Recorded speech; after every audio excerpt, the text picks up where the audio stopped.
Branch committee సభ్యులు మనోజ్ కుమార్ గారిని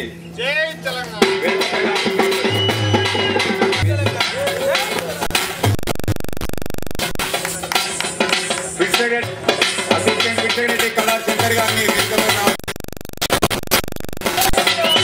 అదేవిధంగా కుమారస్వామి గారిని రావాల్సిందిగా కోరుతున్నాం. కుమారస్వామి గారు అదేవిధంగా గణేష్ గారిని పి రామచంద్ర గారిని ఇంత బుచ్చయ్య గారిని వేదికపై రావాల్సిందిగా కోరుతున్నాం. టింబర్ మీద వేదికపై అదేవిధంగా ఎం కృష్ణ గారిని కె సాంబయ్య గారిని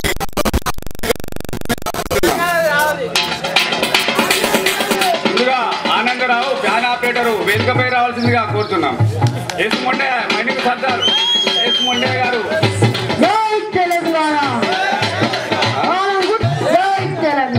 ఎం మల్లేషు కె రమేష్ గారిని వేదికపై రావాల్సిందిగా కోరుతున్నాం. తర్వాత ఎన్టీ యూసఫ్ గారిని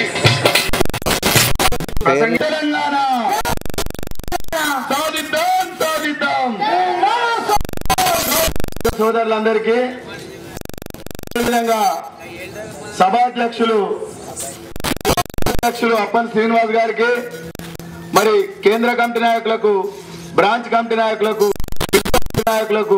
మరి తెలంగాణ బొగ్గుగని కార్మిక సంఘ కార్యకర్తలకు అందరికి కూడా ఉద్యమం ఈరోజు విముక్తి కోసం ఆలోచిస్తారు అనే ఆలోచన ఈ తరుణంలో ఈరోజు ఈ ఎన్నికలు ఆషామాషిగా వచ్చినాయి కాదు.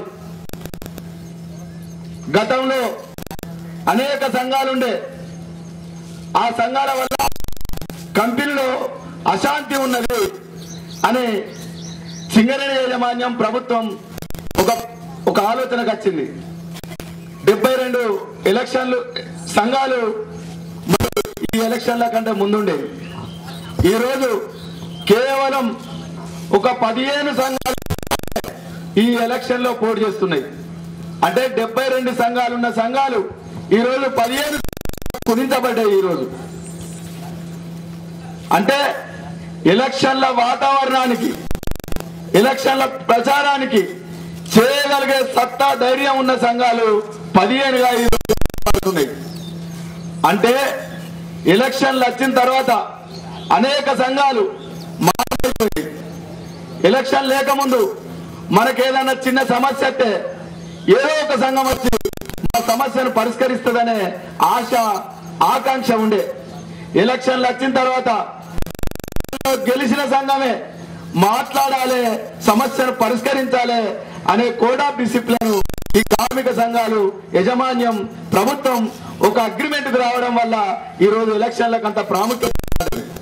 కనుక 4 సంవత్సరాల పాటు ఉండే సంఘం, ఏ సంఘం అయితే మన భవిష్యత్ చూస్తారో ఆ సంఘానికి ఓటు వేయాల్సిందిగా మీ అందరికి ఈ సంఘం నుండి కోరుతా ఉన్నాం. మరి గతంలో 3 సార్ల ఏఐటీసీ గెలిచింది, ఒక్కసారి ఐఎన్టీసీ గెలిచింది. మరి ఉద్యోగాలు ఈ ఎలక్షన్ల కంటే ముందుగానే వారసత్వ ఉద్యోగాలు పోగొట్టుకోవడం జరిగింది. ఈ వారసత్వ ఉద్యోగాలు పోగొట్టడానికి 5 జాతీయ సంఘాలే కారణం. ఆ 5 జాతీయ సంఘాల వల్లనే ఈరోజు వారసత్వ ఉద్యోగాలు పోవడం జరిగింది. మరి 3 సార్లు గెలిచిన ఐఎన్టీసీ కూడా ఇదివరకు మాట్లాడలే. తెలంగాణ బొగ్గుగని కార్మిక సంఘం మేము వారసత్వ ఉద్యోగాలు కొనసాగిస్తాం, కొత్త బాయిలు ఇంప్లిమెంట్ చేస్తాం, ఆ కొత్త వారసత్వ ఉద్యోగాలు కొనసాగింపు ఉంటుంది అని చెప్పడం ద్వారా మేమిప్పిస్తామని ఈరోజు ఐఎన్టీసీ, ఏఐటీసీ దాంతో పాటు 5 జాతీయ కార్మిక సంఘాలు కూడా వారసత్వ ఉద్యోగం ఇప్పిస్తామనడం జరుగుతూ ఉన్నది. మనమందరం చూస్తా ఉన్నాం. 3 సార్లు గెలిస్తే ఎందుకు అడగలేదు? ఒక్కసారి గెలిచిన ఐఎన్టీసీ ఎందుకు అడగలేదు? ఇప్పుడు తెలంగాణ బొగ్గుగని కార్మిక వారసత్వ ఉద్యోగాలు ఇప్పిస్తామనగానే వాళ్ళు కూడా ఇప్పిస్తామంటారు. ఎట్లా ఇప్పిస్తారు? ఒకసారి యజమాన్యానికి అగ్రిమెంట్ అయిన తర్వాత మళ్ళీ ఏ ముఖం పెట్టుకొని అడుగుతారు? అందుకే ఏ తప్పు ఏ అగ్రిమెంట్ మీద సంతకం పెట్టని తెలంగాణ బొగ్గుగని కార్మిక సంఘం మాత్రమే వారసత్వ ఉద్యోగాలు ఇప్పించారు. కనుక మీరు అందరూ ఆ దిశగా ఆలోచించి కొత్త బాయిలు రావాలన్నా, ఈ ప్రాంతం అభివృద్ధి చెందాలన్నా, ఈ ప్రాంతంలో మరి చిన్న చిన్న పరిశ్రమలు ఏర్పాటు చేయాలన్నా బొగ్గుగని కార్మిక సంఘం ఒక కృతనిశ్చయంతో మేము ముందుకు వచ్చింది. కాబట్టి ఆ సంఘాన్ని కనుక మీరు ఓటుకుంటే రానున్న భవిష్యత్ బంగారు భవిష్యత్ అవుతుంది. అన్నలారా, మీకు ఒక విషయం, తెలంగాణలో ఉన్నటువంటి సింగరేణిలో ఈరోజు అధికారుల సంఖ్య చూసుకుందాం. అధికారులు 2700 మంది అధికారులు ఉంటే 500 మంది మాత్రమే తెలంగాణ అధికారులు ఉండడం జరుగుతూ ఉన్నది. అంటే తెలంగాణలో అమలు అవుతా ఉన్నదా? మరి తెలంగాణలో 80% ఉండాల్సిన అధికారులు ఈ రోజు 20% పూజించబడ్డారంటే తెలంగాణ ప్రజల అమాయకులు కాబట్టి ఈ రోజు ఆంధ్ర పాలకుల ఆంధ్ర అధికారుల ఈ రోజు సింగరేణి మీద తాండవిస్తా ఉన్నది. మనం అంటున్నాం తెలంగాణ బొగ్గుగని గెలిస్తే తెలంగాణ రాష్ట్ర సమితి ప్రభుత్వం అనుకుంటే 610 జీవోను అధికారులు 80% తెలంగాణ అధికారులే ఉంటారు. ఇంకో విషయం చెప్తానా, లోకల్ విషయం. రోజు కార్మికుడు కూడా ఆత్మగౌరవంతో బతకడం లేదు. యాజమాన్యం దగ్గరికి ఒక మనిషి వెళ్ళి తన యొక్క బాధను గాథను చెప్పుకునే పరిస్థితి లేదు. యాజమాన్యం దగ్గరికి పోతే గుర్తింపు సంఘం పిట్ సెక్రటరీ బ్రాంచ్ సెక్రటరీ మరి ఈ సంఘం అని బెదిరింపులకు గురి చేస్తే మన ఆ పిట్ సెక్రటరీ గురించి తిరిగి పట్టకపోతే వాళ్ళు మనకు బాగా పట్టించుకోకుండా ఎవరైతే వాళ్ళ సంఘంలో పనిచేస్తారో ఆ సంఘ కార్యకర్తలకు మాత్రమే పనులు తీయడం జరుగుతూ ఉన్నది. మేము ఒక్కటే అంటున్నాం, ఎన్నికలు అనేటి ఎన్నికల వరకే కట్టుబడి ఉంటాయి. తర్వాత కార్మికులందరూ కలిసిమెలిసి పనిచేయాల్సిన ఇండస్ట్రియల్లో ఈ వాతావరణం ఉండకూడదు. సంఘం కార్మికులందరికీ మేలు చేసే సంఘంగా ఉండాలి. కేవలం వాళ్ళ సంఘంలో పనిచేసే వాళ్ళకే సరిపోతూ ఇతర సంఘాలలో పనిచేసే వాళ్ళను మార్చి అండర్ గ్రౌండ్ లో పనిచేసి ఇబ్బంది పరిస్థితి తెలంగాణ బొగ్గుగని కార్మిక సంఘం గెలిచిన తర్వాత ఉండదని ఈ సభ ఈ అవకాశం ఇచ్చిన కేటీకే లాంగ్ వాల్ ప్రాజెక్టు కార్మిక సోదరులందరికీ ఉద్యానమ ముగిస్తున్నాను. జై తెలంగాణ. ఏముందో ఏం చేయగలుగుతారో అనేది పూర్తిగా తీసుకున్నట్టుగా మీ అందరినీ చూస్తే కనబడుతుంది. కనుక తెలంగాణ బొగ్గుగని కార్మిక సంఘాన్ని ఇప్పటికే మీరు నిర్ణయించుకున్నట్టు జరిగింది అని చెప్పి మీ ఫేసులలో చూస్తేనే పూర్తిగా అర్థమవుతుంది. కనుక నేను 2 విషయాలు చెప్పి ముగిస్తా. ఏఐటీసీ గెలిచింది, సింగరేణిలో ఏం మురగ పెట్టిందన్న? మొదటిసారిగా గుర్తింపు కార్మిక సంఘంగా ఏఐటీసీ గెలిచినప్పుడు సింగరేణిలో సర్ఫేస్ డిపార్ట్మెంట్లను ఎత్తివేసింది. వర్క్షాపులు పోయినాయి, స్టోర్లు పోయినాయి, బిల్డింగ్ డిపార్ట్మెంట్లు పోయినాయి, టింబర్ యార్డ్లు పోయినాయి, అంబులెన్స్లు పోయినాయి, ఓపెన్ కాస్ట్లలో అవుట్ సోర్సింగ్ వచ్చింది. ఈ రోజున ఇప్పటి వరకు 3 దఫాలుగా గుర్తింపు కార్మిక సంఘమైన ఏఐటీసీ గెలవడం మూలంగా ఇవాళ సింగరేణి అస్తిత్వమే సీమాంధ్రులకు తాకట్టు పెట్టడానికి మధ్యవర్తిత్వం చేసిన కార్మిక సంఘం ఏదైనా ఉన్నదంటే అది కేవలం ఏఐటీసీ ఐఎన్టీసీలు మాత్రమే మీరు అందరూ కూడా ఆలోచించాలి.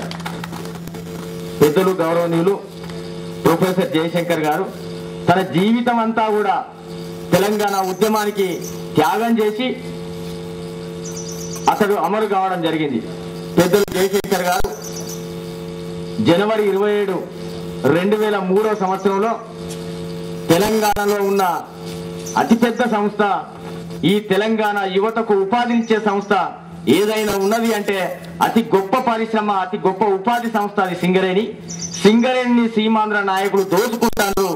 ఈ దోపిడీని అరికట్టాలంటే ఒక తెలంగాణ ఉద్యమ కార్మిక సంఘమై మరి సింగరేణిలో పురుడు పోసుకోవాల్సిన ఆవశ్యకత ఎంతైనా ఉందని చెప్పి ఆ రోజున 27 మరి 2003 జనవరి 27, 2003 సంవత్సరంలో ఈ సింగరేణిలో తెలంగాణ బొగ్గుగని కార్మిక సంఘానికి ఆ పెద్దలు గౌరవనీయులు తెలంగాణ ఉద్యమ వ్యూహకర్త మేధావులు ఈ సంఘానికి పురుడు పోయడం జరిగిందన్న.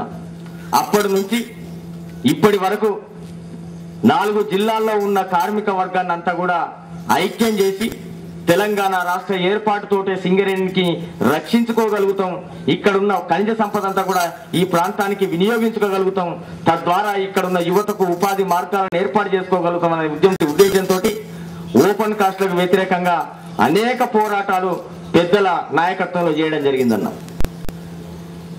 జనవరి 27కు ముందు 2003 జనవరి 27కు ముందు మన బావిల మీదకి వచ్చి మన దగ్గరికి వచ్చి ఏ కార్మిక సంఘమైనా జై తెలంగాణ అని నిదానం ఇచ్చి వాళ్ళ కార్యక్రమాన్ని వాళ్ళ సభను ప్రారంభించుకున్న ఏ కార్మిక సంఘమైనా సింగరేణిలో ఆ రకంగా నడుచుకున్నదా అని చెప్పి మీరందరూ కూడా ఒకసారి మననం చేసుకోవాల్సిన అవసరం ఉన్నదన్న. ఈ రోజున తెలంగాణ బొగ్గుగని కార్మిక సంఘం మాత్రమే నికారసైన తెలంగాణ ఉద్యమ కార్మిక సంఘం అనేది కూడా మీరు అందరూ కూడా గుర్తుపెట్టుకోవాలి. ఇలా చావో రేవో ఈ ప్రాంతం కోసే బతుకుతుంది.